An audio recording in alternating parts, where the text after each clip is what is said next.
Maze Runner.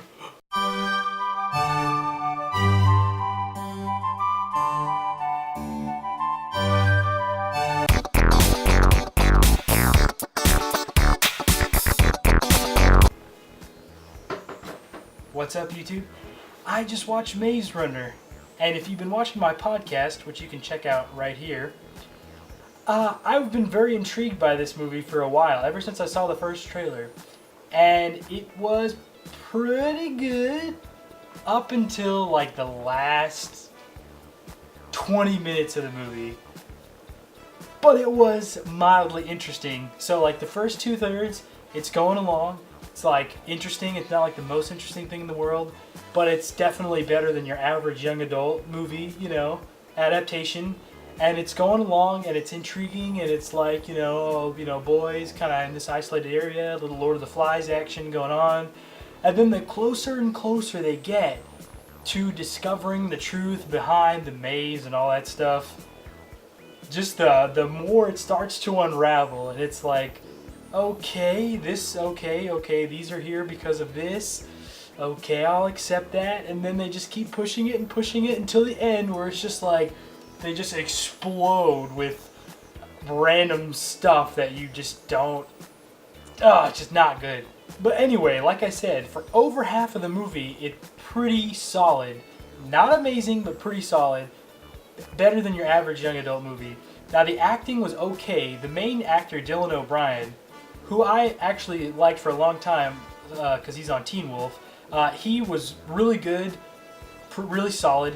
Everybody else, though, was serviceable but pretty one-dimensional, except for the girl, Kaya Scodelario.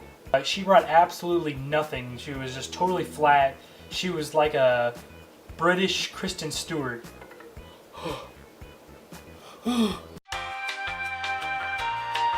Yeah, she brought nothing to the movie, and honestly, I think anybody could have played her better. Now, the biggest gripe I had with this movie is, like, most of the sets, like the maze sets, are like CG, and so whenever you're in there, like, it's almost all CG, so they never really show you the full scale and scope of what you're looking at. So sometimes you just see things happening, and you're not sure, like, okay, they're running away from something, but where are they running to? And you never really get a good...